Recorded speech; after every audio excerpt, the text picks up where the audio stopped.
Bismillahirrahmanirrahim. Assalamualaikum warahmatullahi wabarakatuh.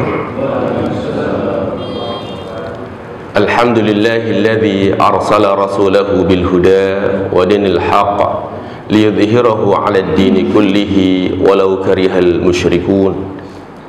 Ashhadu an la ilaha illallah wahdahu la syarika lah wa ashhadu anna Muhammadan 'abduhu wa rasuluhu la nabiyya wa rasula ba'dah. Allahumma fasalli wa sallim ala sayyidina Muhammad ibn Abdullah wa ala alihi wa ashabihi wa man tabi'ahu ila yaumil qiyamah. Usi nafsi wa iyyakum bitaqwallah faqad fazal muttaqun. Wa qala Allah ta'ala fi kitabihil karim, a'udzu billahi minasy syaithanir rajim.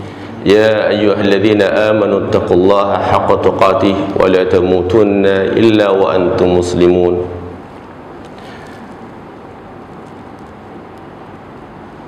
Para sesepuh yang saya hormati, para hujjaz, bapak-bapak jamaah Masjid Al-Hidayah, yang mudah-mudahan kita semua mendapatkan rahmat dan berkah dari Allah Subhanahu wa ta'ala.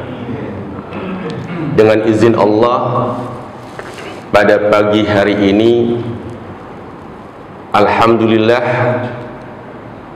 kita telah melaksanakan satu kegiatan istimewa yang nilainya lebih baik daripada dunia dan seisinya. Qabliyah subuh dan salat subuh berjamaah. Dan kata Rasulullah sallallahu alaihi wasallam, siapa yang salat subuh berjamaah kemudian beriktikaf, dilanjutkan nanti salat 2 rakaat, maka pahalanya sama dengan haji dan umrah. Bahkan Rasul mengatakan tamah, tamah, tamah, sempurna, sempurna, sempurna. Maka mudah-mudahan tanpa mengurangi nilai saudara-saudara kita yang telah pulang beribadah haji dan selesai melaksanakan ibadah haji, mudah-mudahan kita pun mendapatkan pahala haji dan umrah dengan sempurna ketika kita beriktikaf setelah salat subuh berjamaah. Hadirin jamaah yang dimuliakan Allah Subhanahu wa ta'ala, pagi hari ini kita mau berbicara tentang masalah cinta. Pagi-pagi ngomong masalah cinta, satu kata yang tentu akan terus tidak pernah basi untuk dibicarakan, bukan hanya bagi kalangan remaja, tapi juga bagi kita yang sudah mungkin sudah tidak muda lagi, atau bahkan mungkin dikatakan sudah menjadi orang tua. Dalam Kamus Bahasa Indonesia, kata cinta itu artinya perasaan suka yang sangat mendalam, sayang yang benar, kasih sekali. Itu kata Kamus Besar Bahasa Indonesia. Dalam Al-Quran, Allah menyebutkan kata hub dengan berbagai macam katanya, dari ahabba yuhibbu, habibah. Itu sekitar 86 kali Allah menyebutkan yang artinya cinta atau suka.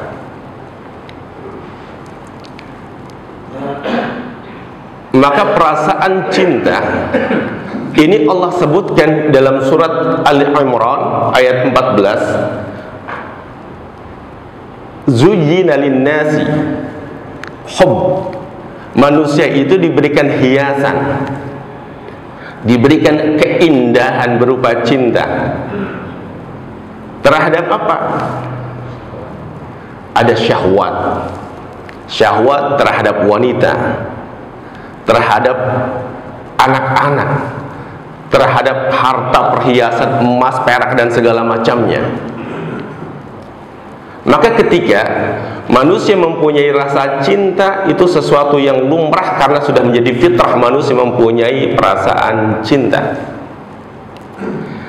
Dan cinta ini yang kemudian harus dikelola secara benar agar kita tidak tersesat.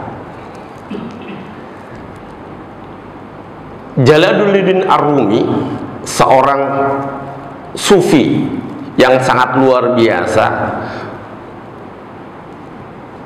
menggambarkan cinta yang sangat indah, kecintaan yang sangat luar biasa, sehingga ini kemudian buku-buku Jalaluddin Rumi diterjemahkan dalam berbagai bahasa yang kemudian diubah menjadi lirik-lirik lagu.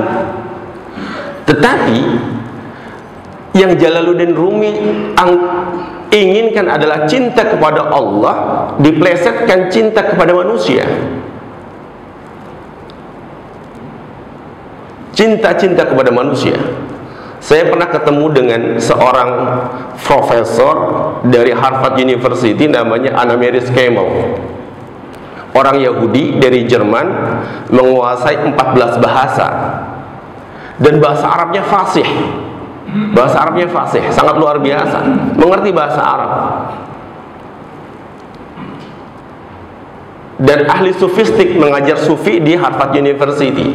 Ketika mahasiswa-mahasiswa Harvard belajar tentang sufi, dia katakan, kalian sudah tahu tentang Islam belum? Belum. Kalau kamu belum tahu tentang Islam, belajar sufi percuma. Belajar Islam dulu, baru nanti belajar sufi. Dan dia sendiri tidak muslim. Seorang wanita Yahudi dari berkebangsaan Jerman, dengan kecerdasannya tidak menuntun kemudian mendapatkan hidayah. Maka kita bersyukur di Masjid Al-Hidayah, mudah-mudahan kita semua senantiasa dibimbing oleh Allah Subhanahu wa taala. Jamaah yang dimuliakan Allah Subhanahu wa taala, cinta ini mempunyai dampak korelatif terhadap kehidupan kita. Yang pertama, cinta membuat hidup menjadi indah. Orang yang mencintai sesuatu, kehidupannya akan menjadi indah dengan apabila dia mendapatkan atau bersamanya. Ada orang yang mencintai seseorang sampai dalam kondisi apapun serasa indah. Dalam kondisi terpuruk, dalam kondisi sengsara, kalau digambarkan oleh sebuah lagu, meskipun hanya makan sepiring berdua, indah rasanya. Pagi hari tadi, ketika saya jalan ke sini, sebelum subuh, ada orang yang lari pagi. Karena bagi dia lari pagi itu, lari-lari itu adalah sebuah keindahan. Maka meskipun orang-orang belum bangun, meskipun orang banyak yang terlelap, sebagian muslim kita datang ke masjid, dia lari-lari. Karena bagi dia lari adalah sebuah keindahan. Ada orang yang suka dengan makanan, pecinta kuliner, apa saja dimakan. Sampai kita kalau melihat di YouTube, makanan-makanan yang mentah dimakan bersama cabai dan segala macamnya. Bahkan berbagai macam binatang dimakan.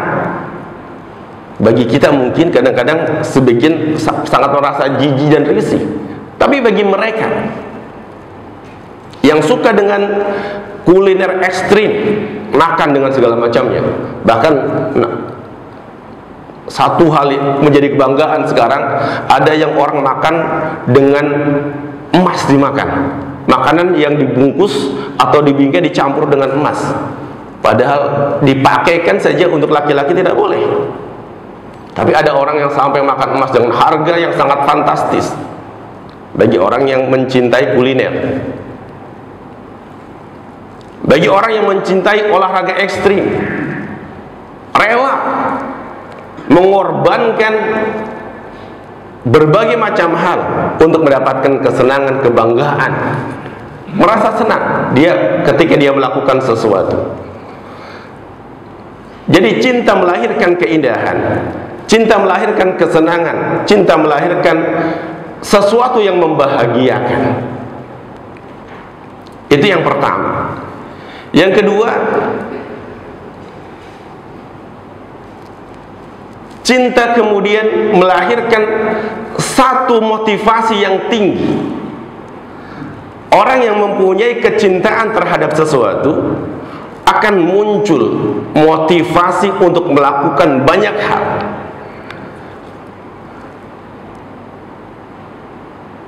Gunung akan kudaki, lautan akan kuseberangi. Padahal seberapa kuat untuk berenang, tetapi tekadnya laut ingin diseberangi. Mungkin di antara kita kalau berenang dari melewati Selat Sunda itu akan susah. Hanya yang lulus Kopassus yang bisa berenang melewati Selat Sunda. Tetapi karena ada dorongan cinta, tekadnya, lautan pun akan kuseberangi. Orang yang mempunyai kecintaan terhadap sesuatu, maka dia mempunyai tekad yang tinggi untuk melakukan bahkan di luar batas kemampuannya.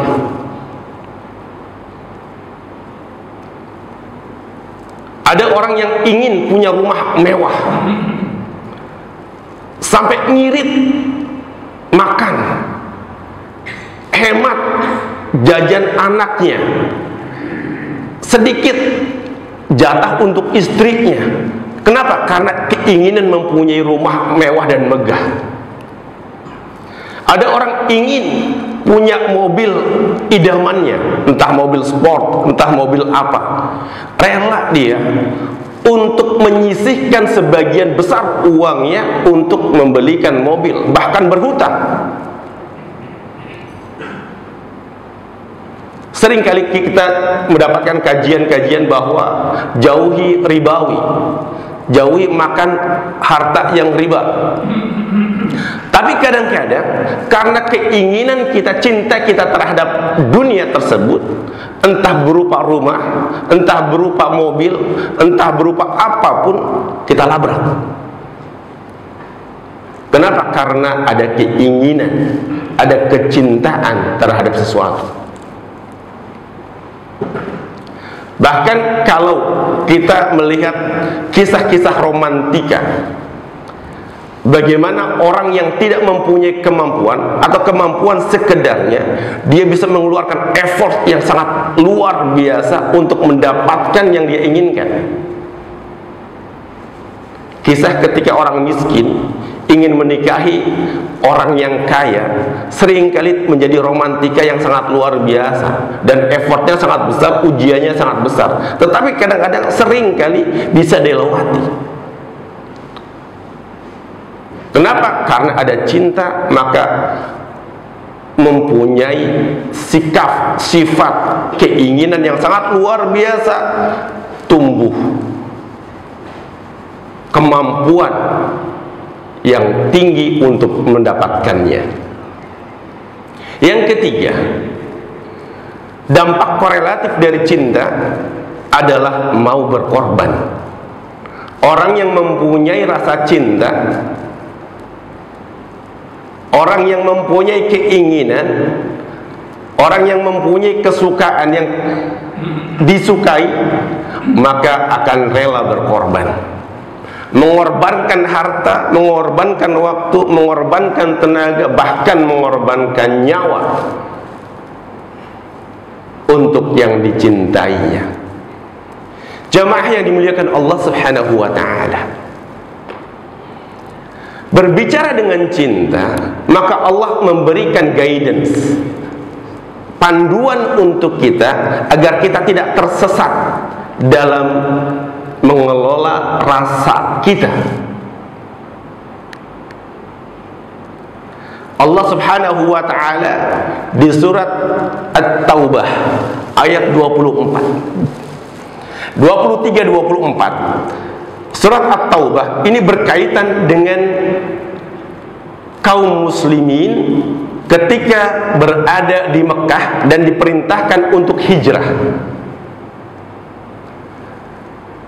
Jamaah yang dimuliakan Allah Subhanahu wa ta'ala, hijrah itu bukan sesuatu yang ringan.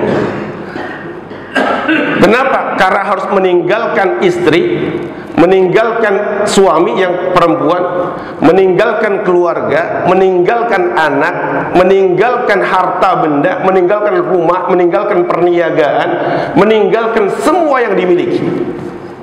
Untuk apa? Untuk menyelamatkan iman. Maka Allah Subhanahu wa taala menyampaikan di surat At-Taubah ayat 24, "Qul in kana aba'ukum wa abna'ukum wa ikhwanukum wa azwajukum wa ashiratukum wa amwalun iktaraftumuha wa tijaratun takhshawna kasadaha ahabbu ilaikum minallahi wa rasulih wa jihadin fi sabilih fatarabbasu hatta ya'tiyallahu bi amrih wallahu la yahdil qaumal fasiqin." Allah mengatakan, katakan wahai Muhammad, kalau kalian terhadap ayah, ibu kalian, anak-anak kalian, keluarga kalian, saudara-saudara kalian, istri atau suami kalian,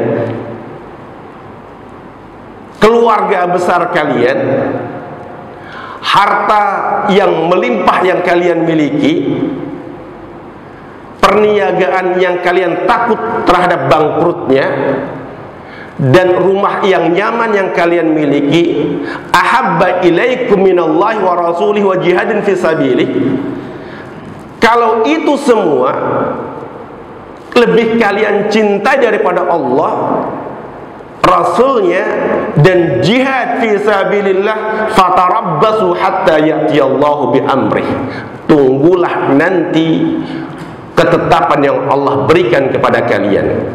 Wallahu la yahdil qaumal fasiqin, dan Allah tidak akan memberikan hidayah kepada orang-orang yang fasik. Hadirin jamaah yang dimuliakan Allah Subhanahu wa taala, mencintai orang tua wajib dan wajar. Mencintai anak-anak lumrah. Sebagai orang tua mencintai anak-anak, mencintai saudara-saudara wajar, karena telah hidup bersama sekian lama. Mencintai pasangan hidup, baik istri maupun suami, hal yang logis karena kita telah mungkin membina rumah tangga sekian lama. Mencintai keluarga besar, hal yang normal karena kita hidup bermasyarakat, mempunyai induk sebuah keluarga. Mencintai harta yang telah kita kumpulkan, kita tabung, sesuatu hal yang biasa. Orang yang mempunyai profesi, berniaga, menghasilkan banyak hal, kemudian mencintainya, wajar. Tapi kata Allah Subhanahu wa ta'ala, jangan itu semua lebih dicintai daripada Allah, Rasulnya, dan jihad fisabilillah. Karena itu merupakan sikap dan sifat orang fasik. Sikap dan sifat orang fasik yang mencintai harta keluarga manusia dunia ini lebih dari Allah, Rasulnya, dan jihad fisabilillah. Dan Allah menegaskan, wallahu la yahdil qaumal fasikin, Allah tidak akan memberikan hidayah kepada orang-orang yang fasik. Hadirin jamaah yang dimuliakan Allah Subhanahu wa ta'ala,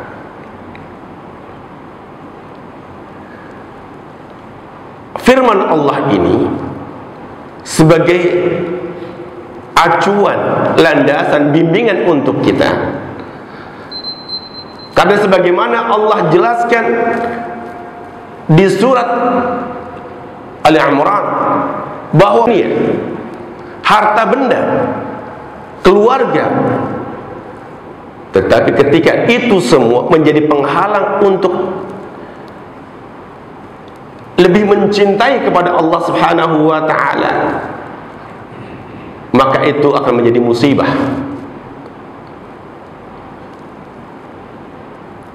yang mengakibatkan bisa jadi kita mendapatkan kesenangan dunia, bisa jadi kita mendapatkan surga dunia, tetapi tidak mendapatkan surga abadi yang Allah janjikan di akhirat kelak. Jamaah yang dimuliakan Allah Subhanahu wa taala. Maka Rasulullah sallallahu alaihi wasallam diperintahkan oleh Allah Subhanahu wa taala untuk menjadi contoh suri tauladan. Dan Allah menyampaikan di surat Al-Imran, "Qul in kuntum tuhibbunallah fattabi'uni yuhibbukumullah." Guidance dari Allah Subhanahu wa taala untuk mendapatkan cinta dari Allah Subhanahu wa taala. Untuk mendapatkan cinta dari Allah Subhanahu wa taala. Kalau kita cinta kepada Allah Subhanahu wa taala, qul in kuntum tuhibbunallah. Kalau kalian cinta kepada Allah Subhanahu wa taala, maka fattabi'uni, kata Allah Subhanahu wa taala untuk menyampaikan kepada Rasulullah sallallahu alaihi wasallam, ikutilah aku, ikutilah Rasulullah sallallahu alaihi wasallam, maka Allah akan mencintai kalian. Jamaah yang dimuliakan Allah Subhanahu wa taala, ditegur dengan demikian orang-orang Mekah yang saat itu jumlahnya tidak banyak. Orang-orang yang beriman langsung bersegera untuk hijrah ke Yathrib yang kemudian dikenal dengan nama Madinah.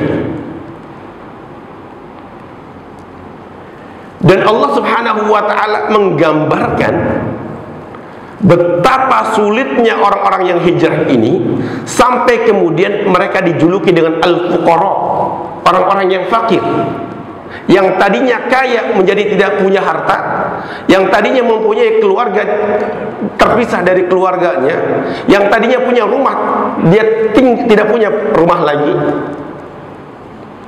Allah gambarkan, a'udzu billahi minasyaitonir rajim, lil fuqara'il muhajirin alladziina ukhriju min diyarihim wa amwalihim yabtaghuna fadlan minallahi wa ridwana wa yansuruna Allah wa rasulahu ulaika humus shadiqun. Allah ceritakan di surat Al-Hasyr tentang bagaimana orang-orang yang hijrah ini, yang meninggalkan harta bendanya, meninggalkan rumahnya, meninggalkan keluarganya, mereka al-fuqara, orang yang fakir. Lil fuqara'il muhajirin, orang-orang fakir yang terpaksa harus keluar dari kampung halamannya, yang keluar dari tempat kelahirannya. Untuk apa? Yabtaghuna fadlan minallahi wa ridwana. Yang dicari adalah keridhaan Allah Subhanahu wa taala. Ingin mendapatkan cinta dari Allah Subhanahu wa taala, dan itu pengorbanan yang sangat luar biasa. Maka Allah mengatakan ulaika humus shadiqun, mereka itulah orang-orang yang benar, mempunyai cinta yang benar. Cintanya kepada siapa? Cintanya kepada Allah dan Rasulnya. Cinta kepada Allah dan Rasulnya melebihi cinta dari apapun yang ada di dunia ini. Jamaah dimuliakan Allah Subhanahu wa ta'ala, saya kisahkan beberapa kisah di zaman Rasulullah sallallahu alaihi wasallam. Ada seorang sahabat namanya Abu Ubaidah bin Jarrah. Abu Ubaidah bin Jarrah masuk Islam termasuk as-sabiqun al-awwalun. Hijrah ke Madinah di tahun kedua Hijriah. Ada perintah perang, dibolehkannya perang.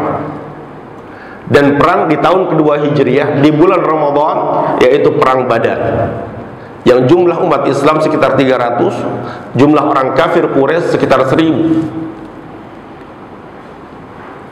Abu Ubaidah termasuk tentara umat Islam yang dipimpin oleh Rasulullah sallallahu alaihi wasallam.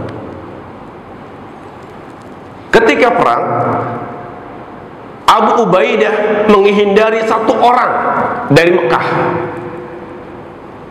Bukan karena dia takut, bukan karena dia takut kalah, bukan karena dia geter,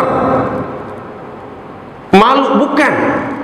Tetapi dia menghindari ayahnya yang ingin membunuhnya. Pertempuran sengit sepanjang hari. Abu Ubaidah berusaha menghindari dari serangan ayahnya, menghindari untuk bertemu langsung dengan ayahnya. Tetapi ayahnya begitu ingin membunuh anaknya.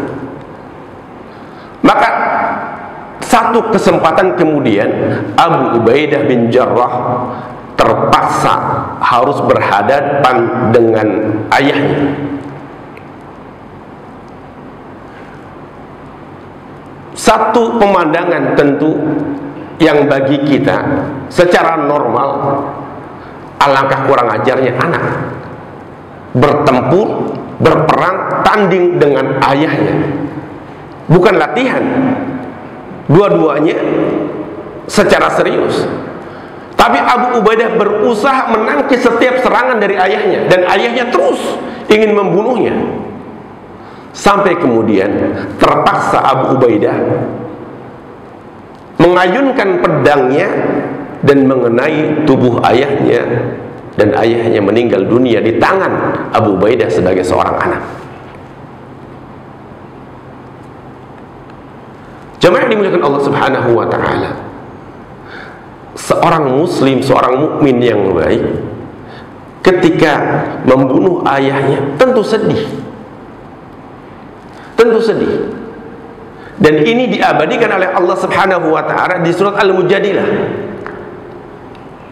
Allah mengatakan, la tajidu qauman yu'minuna billahi wal yawmil akhir yuwadduna man hada Allah wa rasulahu walau kanu aba'ahum aw abna'ahum aw ikhwanahum aw 'ashiratahum. Kata Allah Subhanahu wa taala, tidak akan berkasih sayang orang yang beriman kepada Allah, orang yang mempunyai cinta kepada Allah Subhanahu wa taala dengan orang-orang yang memusuhi Allah dan Rasulnya. Meskipun dia bapaknya, meskipun dia anaknya, meskipun dia saudaranya, meskipun dia keluarganya.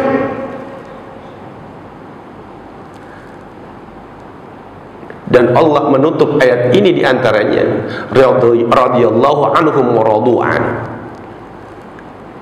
Allah ridha terhadap tindakan Abu Ubaidah bin Jarrah, dan diridhai Allah Subhanahu wa taala. Ulaika hizbullah, dan Allah mengatakan inilah tentara Allah. Tentara Allah yang membela Allah meskipun harus berhadapan dengan ayahnya, meskipun harus berhadapan dengan orang tuanya. Jamaah yang dimuliakan Allah Subhanahu wa taala, kisah Abu Ubaidah bin Jarrah yang menunjukkan bahwa cinta kepada Allah melebihi daripada cinta kepada orang tuanya, daripada ayahnya. Kemudian ada sahabiah yang sangat luar biasa, namanya Al-Khansah, mempunyai anak 4. Ini seorang wanita penyair yang sudah biasa ditinggalkan orang-orang yang dicintainya, sehingga syair-syairnya sangat luar biasa tentang kesedihan, tentang kesetiaan, tentang bagaimana mencintai orang yang dicintai. Tapi ketika sudah masuk Islam, ada perintah jihad, anak-anaknya 4 orang sudah masuk Islam, terjadi sebuah kegaduhan. Apa kegaduhannya? 4 anak ini berebut untuk siapa yang jihad di jalan Allah Subhanahu wa taala, karena saat itu ada perintah jihad melawan tentara Persia. Jamaah yang dimuliakan Allah Subhanahu wa taala, kegaduhan anak-anak ini bukan untuk menghindari jihad, tetapi untuk berebutan sama-sama untuk berjihad. Tapi mereka ingin harus ada yang tinggal menemani ibunya. Sampai kemudian wanita salehah ini, wanita yang hebat ini datang ke kamar anaknya, melihat keributan itu. Ada apa? Mereka menyampaikan, kami ingin berjihad, tapi harus ada yang tinggal untuk menangani ibu, menemani ibu. Kata Al-Khanzab, tidak usah. Kalian diperintahkan jihad oleh Allah Subhanahu wa ta'ala, maka berjihadlah. Tampillah sebagai pejuang, tampillah sebagai laki-laki.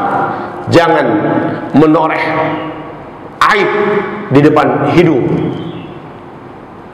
keluarga ini. Kita adalah para pejuang yang sudah dilahirkan, yang sudah dipilih oleh Allah Subhanahu wa ta'ala, maka berjuanglah. 4 orang anaknya ini dimotivasi, direlakan untuk berjuang, untuk jihad fi sabilillah, dan qadarullah, semuanya 4 orang ini syahid, meninggal dunia di medan perang. Ketika Al-Khansa ini dikabarkan tentang syahid dari anak-anaknya, apakah dia bersedih? Tidak.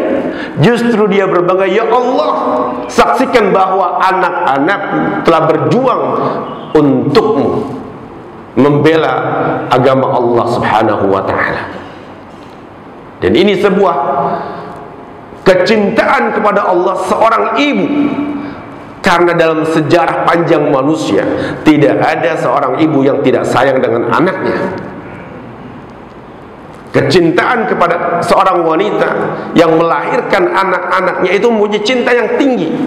Tetapi karena cinta kepada Allah, dia tunjukkan bahwa anak-anaknya berada di medan lega, berjihad di jalan Allah Subhanahu wa ta'ala, bahkan kemudian syahid 4-4-nya, tapi menjadikan bangga kepada Allah Subhanahu wa ta'ala. Wahai anak-anakku, kalian insyaallah menjadi penghuni surga, dan aku insyaallah akan menyusulmu, nantikan aku di surga Allah Subhanahu wa ta'ala. Hadirin jamaah yang dimuliakan Allah Subhanahu wa ta'ala, kisah yang ketiga saya ingin sampaikan. Ada seorang sahabat namanya Abu Khuthaimah. Ini mungkin jarang diceritakan. Saya baca di kitab Al-Bidayah wa Nihayah yang ditulis oleh Imam Ibnu Katsir. Kisah tentang perang Tabuk, perang yang terjadi pada tahun ke-9 Hijriah, di mana umat Islam saat itu jumlahnya sudah banyak. Tetapi jumlah yang sudah banyak itu bukan berarti sudah aman. Karena pada tahun ke-7 Hijriah, umat Islam pernah perang sangat luar biasa. Rasulullah sallallahu alaihi wasallam menunjuk 3 panglima, Zaid bin Harithah, Ja'far bin Abi Thalib, dan Abdullah bin Rawahah. Itu yang disebut dengan perang Mu'tah. Di perang Mu'tah, umat Islam jumlahnya 3.000. Tentara Romawi jumlahnya ada yang mengatakan 40.000, ada yang mengatakan 200.000. Dalam sejarah dikatakan seperti itu. Tentu jumlah yang tidak berimbang, 3.000 lawan 200.000. Dan tentara Islam, tiga-tiganya panglimanya syahid. Pertama, Zaid bin Harithah syahid. Kemudian kepemimpinan diambil oleh Ja'far syahid. Kepemimpinan diambil kemudian oleh Abdullah bin Rawahah, dan Abdullah bin Rawahah pun syahid. Sehingga kebingungan umat Islam, siapa yang memimpin berikutnya.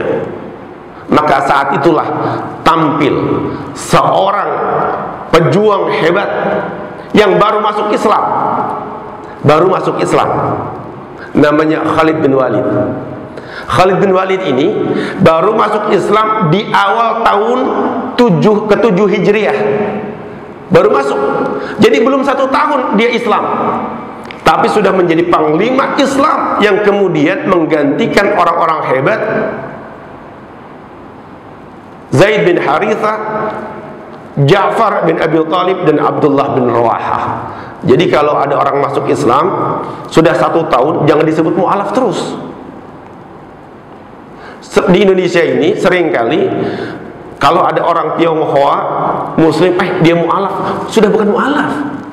Kalau sudah setahun lebih, orang Islam, orang beriman, orang mukmin. Khalid bin Walid nggak sampai 1 tahun masuk Islam langsung memimpin perang, jadi panglima Islam. Tidak disebut Khalid mu'alaf, tidak, tapi Khalid panglima Islam. Bahkan Rasulullah mengatakan Khalid bin Walid Saifullah al-Maslul, pedang Allah yang terhunus.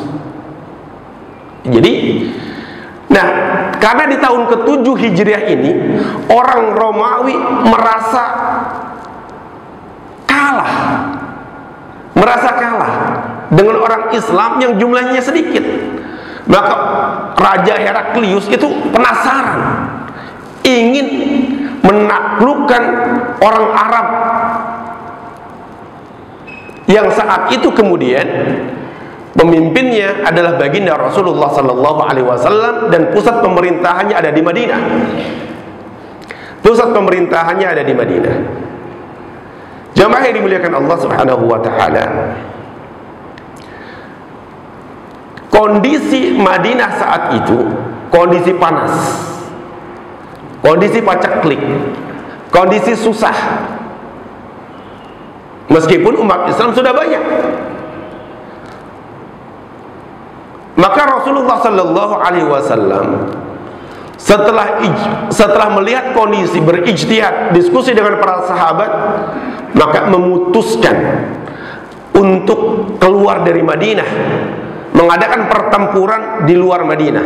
Kenapa? Karena kalau bertahan di Madinah, tentara-tentara Romawi yang jumlahnya sangat banyak bisa nanti menguasai Madinah, dan tentu sebuah musibah besar yang akan dihadapi Rasulullah dan umat Islam dan para sahabat yang ada di Madinah.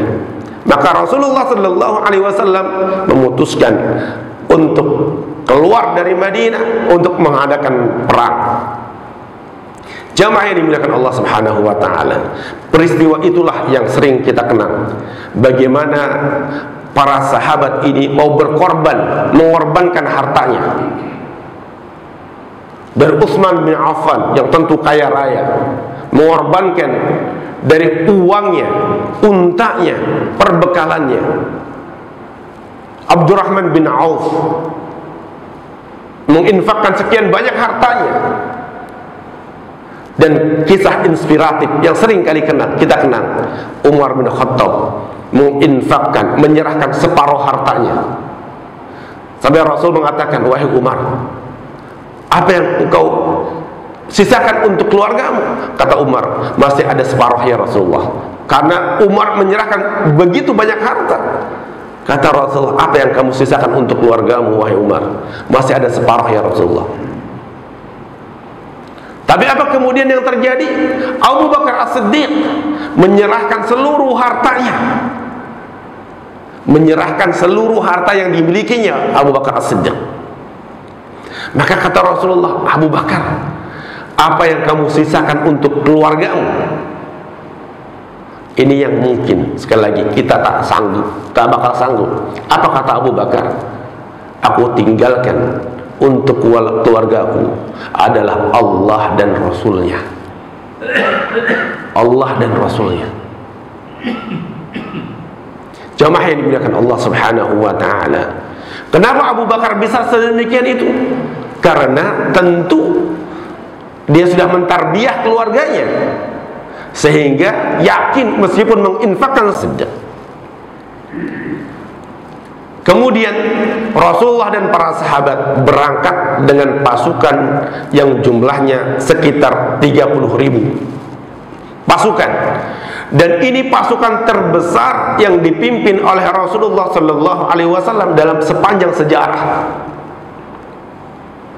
Bayangkan ketika perang Badar tahun kedua Hijriah itu cuma 300.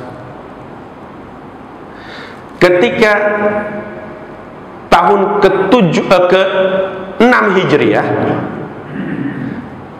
yang terjadi perjanjian Hudaybiyah, itu Rasulullah membawa pasukan ke Mekah jumlahnya 3.000. Jumlahnya 3.000. Pada tahun ke-7 Hijriah, pada tahun ke-8 Hijriah terjadi Fathu Mekah. Itu jumlahnya Rasul membawa pasukan 10.000. Perang Hunain yang terjadi dekat perbatasan antara Mekah dan Taif itu jumlahnya 12.000. Dan ketika jumlah 12.000 pun itu sudah merasa pasukan besar. Dan ini perang Tabuk jumlahnya 30.000, tentu pasukan yang sangat besar yang dipimpin oleh Rasulullah Sallallahu Alaihi Wasallam. Tapi kondisinya sulit, perbekalan yang terbatas, sampai-sampai satu sahabat itu harus berbagi untuk menaiki satu unta. Satu sahabat menaiki satu unta. Artinya kalau unta sanggup untuk naik hanya 2 orang, maka bergantian berapa kilometer 2 orang naik, yang lain terus turun. Berapa kilometer lagi naik, terus turun. Karena terbatasnya kendaraan, terbatasnya perbekalan, terbatasnya berbagai macam hal fasilitas untuk perang. Tetapi Rasulullah dan para sahabat berangkat dengan sangat luar biasa. Kondisi susah, kondisi panas, kondisi terik, kondisi yang sangat luar biasa dalam perjalanan perang ini membuat seorang sahabat namanya Abu Khuzaimah ini berpikir untuk pulang. Berpikir untuk pulang. Dan niat itu betul-betul dia lakukan di tengah perjalanan yang sangat jauh. Abu Khuzaimah ini akhirnya pulang sendiri dengan kendaraan yang dia punya, pulang sendiri. Perjalanan yang tidak singkat, perjalanan yang jauh, terik, kerikil, batu yang menghalang, semuanya lalui sampai kemudian dia di hadapan rumahnya. Abu Khuzaimah ini punya 2 istri. Yang punya 1 istri kita nggak usah ngiri. Abu Khuzaimah punya 2 istri, tentu punya 2 rumah. Dia dekati rumahnya, 2 rumah ini, rumahnya sudah dibersihkan dengan bersih. Rumahnya sudah didinginkan dengan diperciki air oleh istrinya. Dipercikin air. Sudah dirapikan, sudah dipercikin air. Sudah dihias. Kemudian istri-istrinya itu sudah menghidangkan makanan-makanan kesukaan Abu Khuzaimah. Sudah disiapkan kendi-kendi, sudah disiapkan minuman-minuman segar, pelepas dahaga. Dan istri-istrinya sudah bersolek untuk menyambut Abu Khuzaimah. Sekian lama tidak bertemu, sekian waktu tidak bertemu. Bagi orang yang normal, langsung masuk rumah sikat. Entah makanannya, entah minumannya, entah istrinya. Tapi Abu Khuzaimah di depan rumah langsung dia tertegun.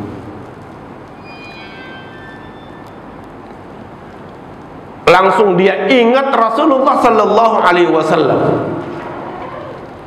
Ya Allah, Rasulullah dalam keadaan panas, sementara saya disiapkan tempat yang dingin.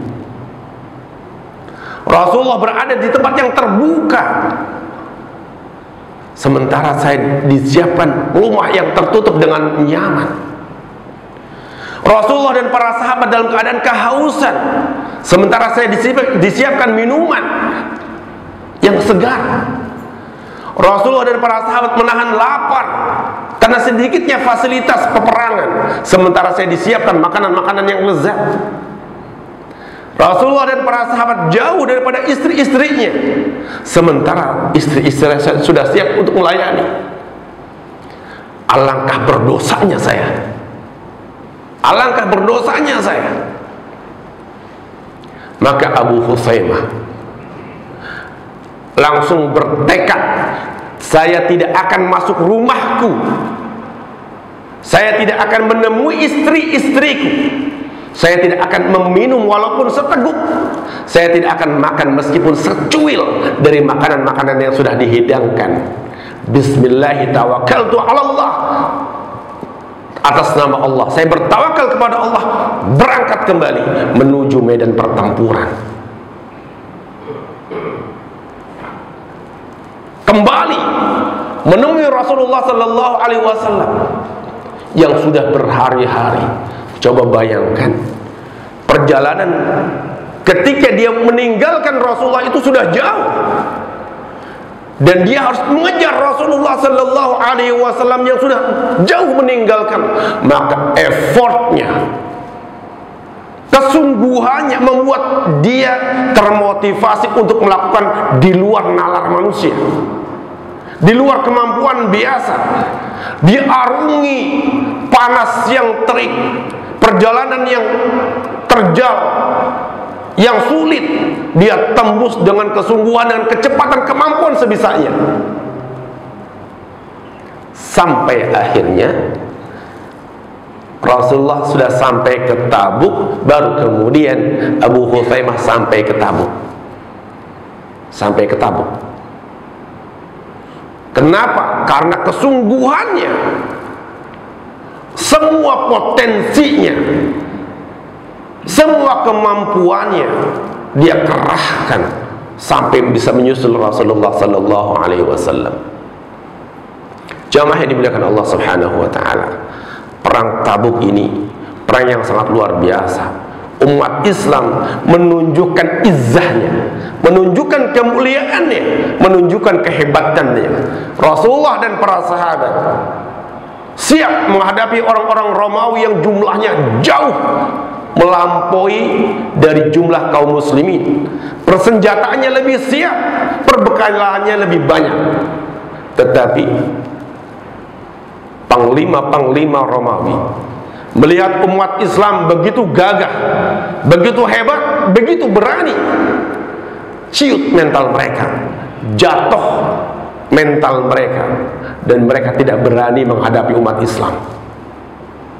Mereka membayangkan ketika jumlah 200 orang tentara Romawi dihadapi dengan 3.000 orang Islam, mereka kewalahan. Apalagi sekarang jumlah umat Islam begitu banyak, mereka tidak berani untuk menghadapi umat Islam, sehingga orang-orang Romawi yang jumlahnya banyak mundur tanpa perang menghadapi Rasulullah dan tentara Islam. Jamaah yang dimuliakan Allah Subhanahu wa taala, setelah itu kemudian Abu Hutsaimah menemui Rasulullah sallallahu alaihi wasallam. Ya Rasul, saya berdosa. Apa dosamu wahai Abu Hutsaimah? Saya meninggalkan peperangan. Ketika perjalanan menuju Tabuk, saya pulang. Tapi saya tersadar bahwa itu salah, maka saya langsung mengejar rombongan Rasulullah dan para sahabat. Apa kata Rasulullah sallallahu alaihi wasallam? Kamu sudah dimaafkan dan kamu adalah orang yang baik. Jamaah yang dimuliakan Allah Subhanahu wa taala, beberapa kisah ini menunjukkan bagaimana untuk cinta kepada Allah Subhanahu wa taala harus mengerahkan segala potensi yang kita miliki untuk mencintai Allah dengan sepenuh hati, mencintai Rasulullah dengan sepenuh hati, dan pembuktiannya adalah jihad fisabilillah. Maka orang yang cinta kepada Allah Subhanahu wa ta'ala akan tersingkir rasa malas untuk beribadah kepada Allah Subhanahu wa ta'ala. Karena apa? Karena orang yang cinta kepada Allah nanti akan berjumpa dengan Allah Subhanahu wa ta'ala. Dalam hadis yang diriwayatkan oleh At-Tirmidzi, Rasulullah sallallahu alaihi wasallam bersabda, "Man arada," siapa yang ingin berjumpa dengan Allah Subhanahu wa ta'ala, maka Allah ingin berjumpa dengannya. Wa man kariha, dan siapa yang tidak ingin berjumpa dengan Allah Subhanahu wa ta'ala, maka Allah tidak ingin berjumpa dengannya. Di surat Al-Kahfi yang sering kita baca di malam Jumat, "Wa may yarju liqa'a rabbih falyamal 'amalan salihan wa la yusyrik bi 'ibadati rabbih ahada." Siapa yang ingin berjumpa dengan Allah, maka beramal baik, falyamal 'amalan salihan, dan jangan sekutukan Allah dalam peribadatan bentuk apapun. Karena kemusyrikan adalah satu dosa yang dibenci oleh Allah Subhanahu wa ta'ala. Innallaha la yaghfiru an yushraka bihi wa yaghfiru ma duna dzalika liman yasha.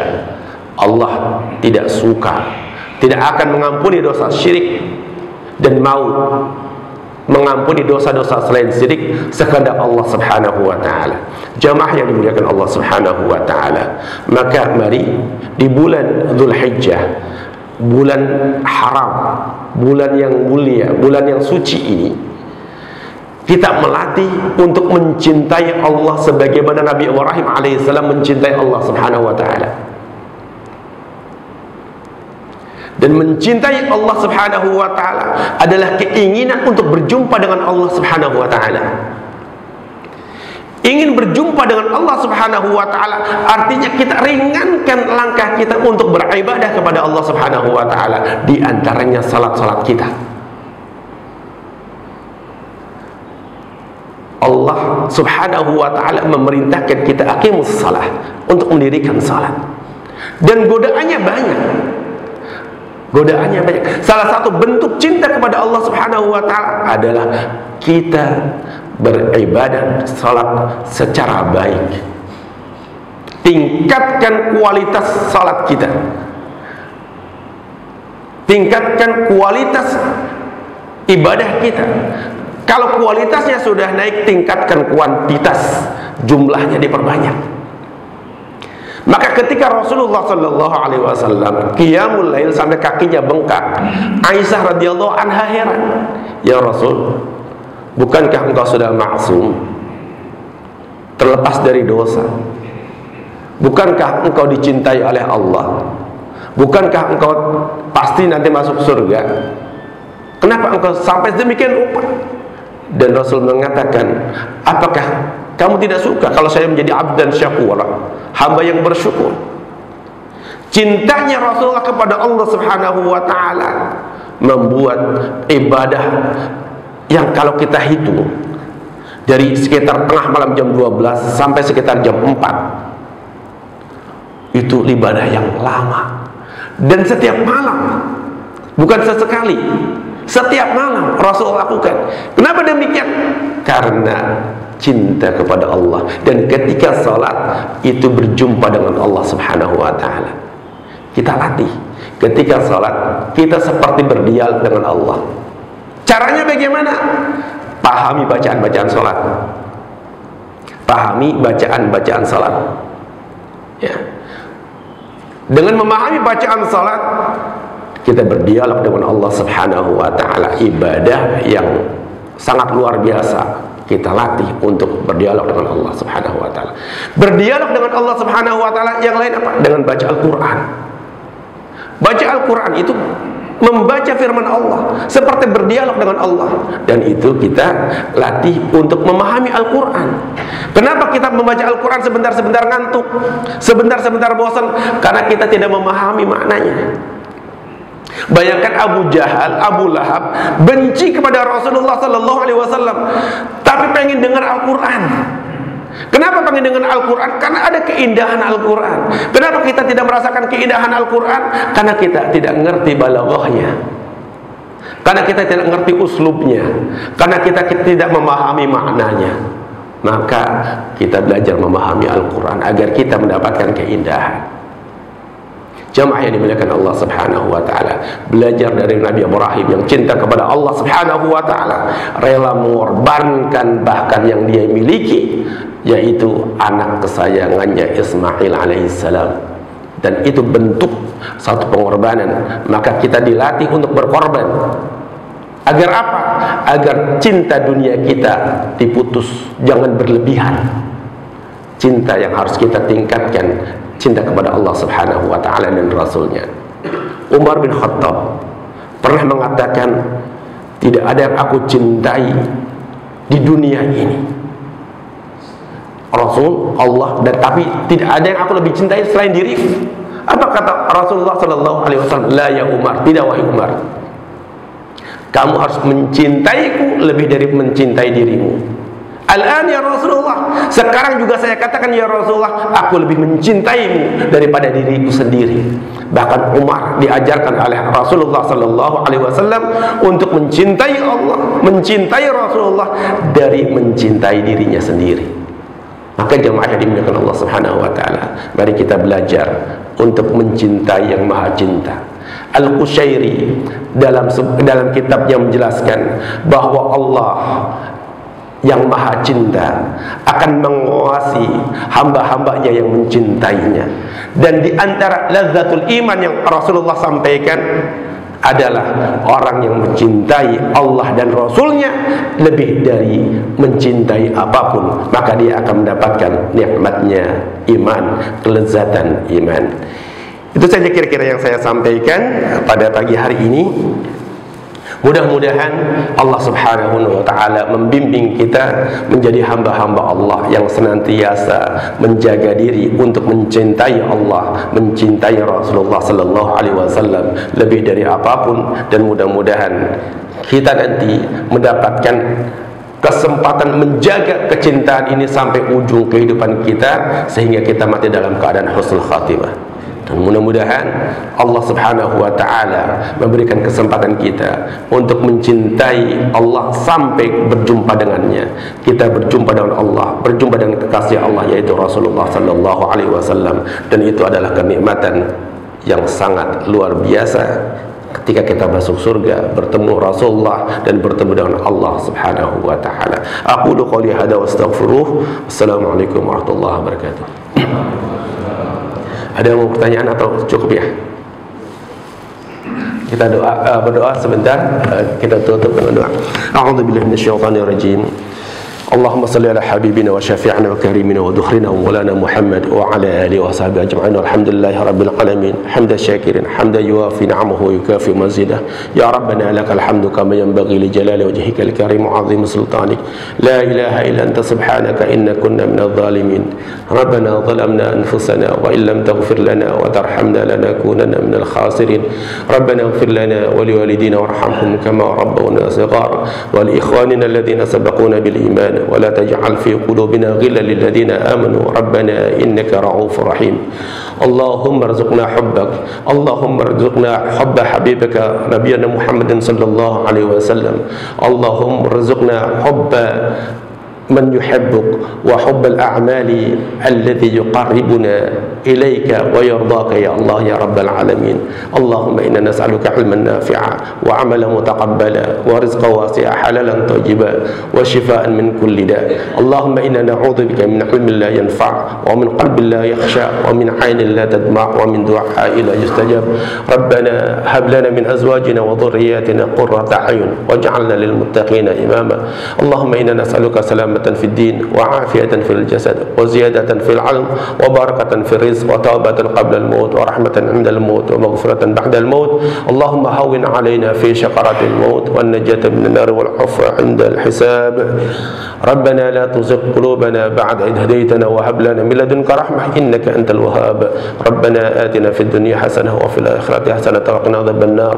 ربنا اجعلنا مقيم الصلاة ومن ذرياتنا وتقبل دعاءنا. اللهم إنك أنت التواب الرحيم. وصلى الله على نبينا محمد وعلى آله وصحبه وبارك وسلم والحمدلله rabbil alamin. Sekali lagi terima kasih atas perhatian dan mohon maaf atas segala kekurangan. Saya tutup sekali lagi. Assalamualaikum warahmatullahi wabarakatuh.